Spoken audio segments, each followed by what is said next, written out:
Hi everybody, I'm Carrie with Tiger Lily Designs. Today I'm going to be doing a finish with me video showing you guys how I take my stitching work, my finished work, and get it framed up into a DIY thrifted store frame. So let me show you some of the things you're going to need. The first thing you're going to need is your stitching work. The pattern we're going to be doing today is Quaker Snowsflakes by Hello from Liz Matthews. I finished this one a couple months ago. I've just been waiting to find the perfect frame, and I think I did. So the one I did was, you saw in the pattern there were two different versions. Well, I fell in love with the blue with white snowflakes. So you can see they just pop. So back in January, December, sometime a while ago, I did my own Rit dye. So this is just 14 count Aida that I got. And then I did a Rit dye to give it some funky modeling. And then I ended up using a Silks for You, a white silk floss that I got. So, oh my gosh, it was so luxurious to stitch with. The next thing you're going to need is a thrift store frame. Obviously, you're going to measure your stitching work and take it to the thrift store. I always have my measurements with me on my phone. So I use the sheets, the Google Sheets on my iPhone, and I put in a little spreadsheet, all the different things that I'm stitching and what their finished size is going to be. And so that way I have a reference that when I'm at a thrift store, I can be like, oh, I need that frame. Will that fit in there? Let me pull up my sheet and see. So this is my thrift store frame that I got. It had this fun dental detail. Oh, so great. But it was a different color. So you can see that I have already painted it. Oh, not a super neat painter, but the front looks good. So it was this brownie dingy color, and it had this really retro art in it. So we're gonna pop that out. So what did I use to paint? I used Hobby Lobby Cottage White chalk paint. It needed a couple coats, but it was super easy. Just brush right on, no problem. The next thing you're going to need to make sure that you have before we get started is a foam core board. So dollar store is your best friend on this one. So I went and got the dollar store foam core. I take the measurements of the inside of the frame. You can always use what you pop out as reference. So you just take your handy dandy tape measure it, and that's what you're going to cut your foam core. So I cut my foam core, and before you start pinning, because I've made this mistake once, make sure that you cut right and that it fits in perfect. So it does. I'm ready to go. The last thing you're going to need before we get started is I always use cotton batting. I put it on the foam core just to give it the piece a little softness to it maybe. I use my Gorilla Spray adhesive to spray the batting to the foam core. And then the last thing you're going to need is your pins. So we've got all our ingredients ready to go. Let me go ahead and flip the camera and we'll get started. We're back. So the first thing you're going to do is we're going to cut the batting to size to fit the foam core board. Now, I always use batting. As a quilter, I always have scrappy remnants hanging around, no problem. So it just, like I said, gives it a little bit of softness, and it makes it not so harsh with the foam core. I mean, the foam core isn't harsh, but you know, extra softness doesn't hurt. So what we're going to be doing, you don't need much. A little bit of spray adhesive. Then you're going to take the batting that you just cut and smooth it down. Easy peasy. Now I use warm and natural batting. That's my batting of choice from all my quilts.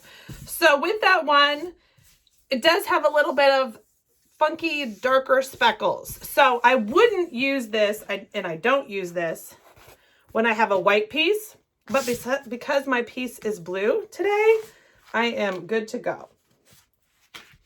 So I always cut it a little extra big You know, measure once, cut twice. It's easy to cut it later when it's too long, but you can't add it on. So that's what I've got. Now comes the important part. Trying to find the center is always the trickiest part. Lining it up.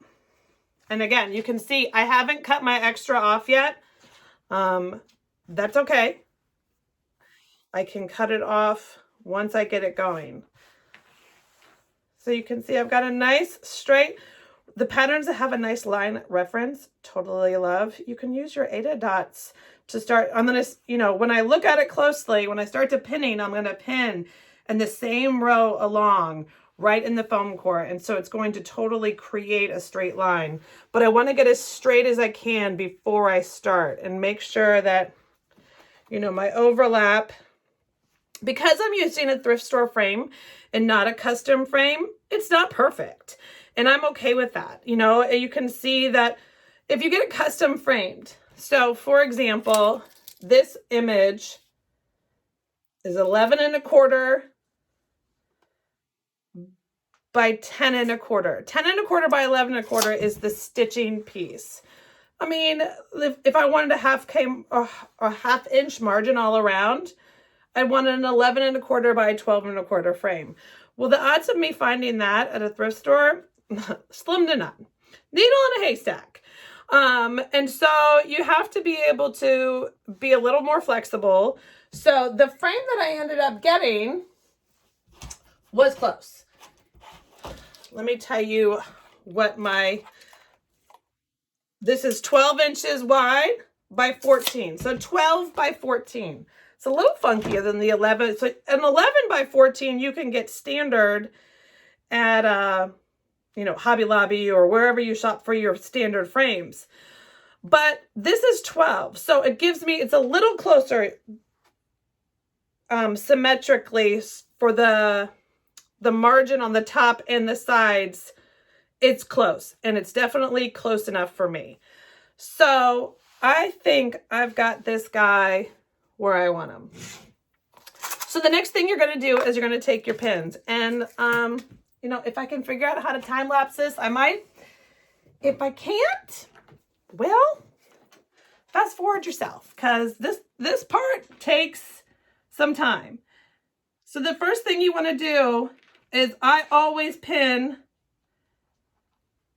center top, or this is obviously the bottom, center bottom to center top. And the reason you're pinning versus just straight up is you're going to pull it taut. Not so much that you're like stretching or disorienting the fabric, but just enough so that the fabric is taut. You can see it's got a little bit of pull. And because I'm going to put, I don't even know how many, pins in, once I get them all in, it'll be evenly taut.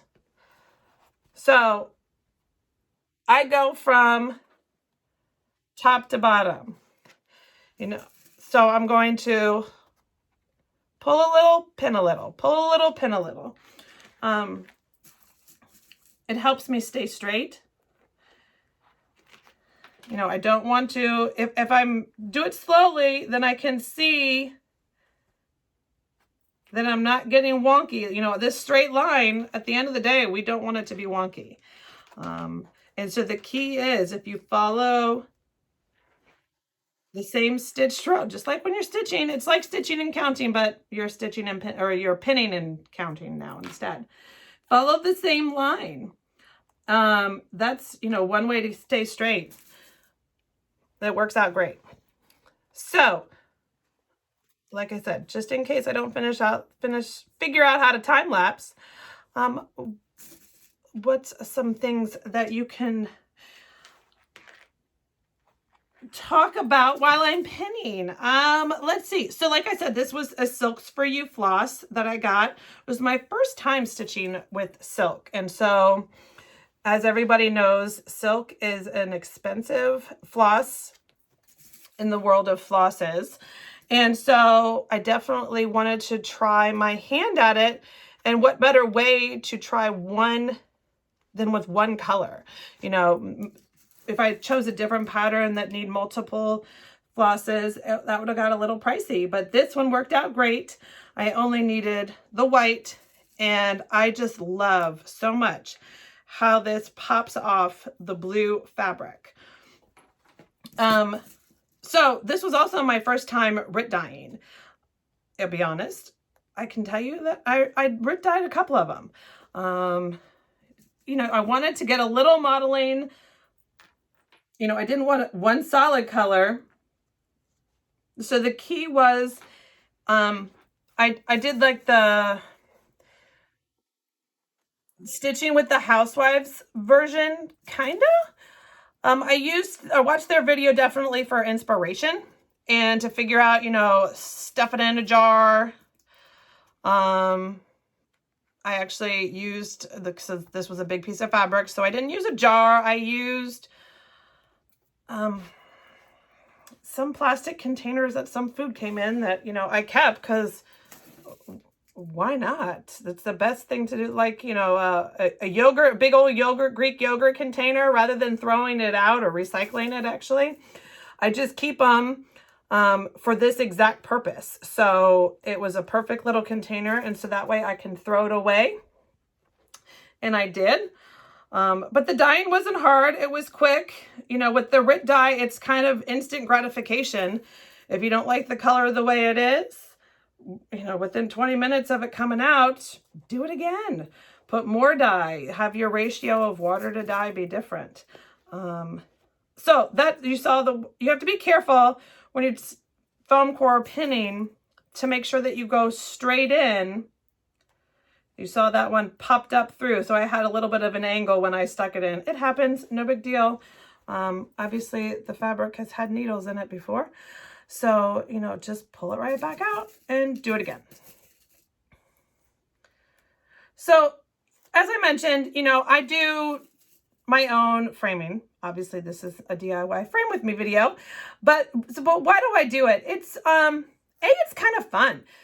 So, when I'm at a thrift store, you know, I thrift for in other parts of my business. I would be thrifting for gnome sweaters. One day I'll show y'all my gnomes, but that's something I do. So I'm at a thrift store pretty regularly looking at the sweater, getting upcycled sweaters for that. And so while I'm there, you know, it's always half the fun is the hunt. And I definitely am I'm a big fan of reuse, reduce, recycle. So, you know, like the picture that was in there, I have not confused at all why that frame was there, because that print was super dated. And so, you know, I'm sure the frame has been there for a while. But the details that were on the frame with the dental molding, the cute little knobs, buttons, I could see potential in it.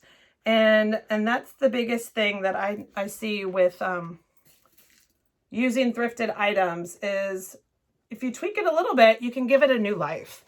And I'm a big fan of that. So, you know, if it's not broke, don't fix it. But if it needs a little love and needs a little TLC, that's okay too. It's better than going into the landfill, in my opinion. And sometimes you need to buy new. I totally get it. But I have a lot of fun kind of scavenging for thrifted frames that are going to be perfect. So like I said, I use a Google Sheets to always have on my phone all my whips. So once I do a whip, it goes into this Google Sheet. And with the Google Sheet, I put in the name. There's a column for the name of the pattern, a column for the width and stitch count and length. And then since you're using Google Sheets, all you have to do is put in like what your fabric is. So for example, this was 14 count Aida, or maybe 16. To be honest, I'm not sure. It was maybe 14 count originally, but since I dyed it, it shrunk just a smidge. So I used that Aida. I used the spreadsheet. And so when you're using a spreadsheet, obviously if it's, let's see, this stitch count is 149. So 149 divided by 16 gives me 9 1/4. Thankfully, Liz does the math for us from the back of hers, but just in case she doesn't, it's already all in my spreadsheet. So I know that my finished piece was 9 1/4 by 10 3/8. Well, we measured mine and it was 10 1/4 by 11 1/4. So as you can see, I'm right between the 14 and 16. So it must have been 14 Aida to start. But since I dyed it, it shrunk just a smidge. Not enough to go to 16 count, but enough to go to shrink a little smaller than the 14. So, you know, it's at least a point of reference. All right, so I think I'm pinned up. I think it's centered. It looks pretty darn good, if I do say so. Everything is taut. My straight lines. I mean, I don't need to be perfect. I definitely subscribe to the done versus perfect philosophy. So, when I was painting, I had this little, I noticed this little blobby blue. But we're just going to leave that there. And because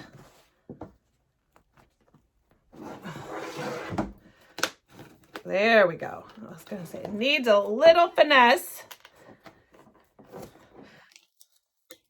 to just pop right in. Now, of course, I could cut off the bulk and this would be a lot easier. And I will when it's all in there. But getting it in there is my first priority. All right. And I think she is good to go. So now the only thing I'm going to do is cut off my extra. I'll put some craft paper finishing on the back and then she is good to go. She's ready for Christmas.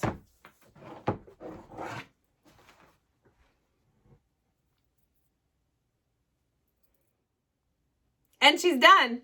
I cut away the extra batting in the fabric and finish off the back as neat, as pretty as it needs to be for being the back of a piece. So what do you think? I think she turned out great for a $10 thrift store frame, some chalk paint, and a little DIY time to finish her off. She'll be coming back out this holiday season and I can't wait. I hope you enjoyed my DIY Finish With Me video. I would love it if you would subscribe to my channel and like the video. Maybe comment below. I'll be doing a lot more videos, trying to, in the next couple of weeks. Maybe a Dobo finish, maybe a couple other tutorials. Definitely my weekly FlossTube showing you guys the whips, my hauls, some things that I'm kitting up, project bags, all the things. I hope you come back. Thanks so much.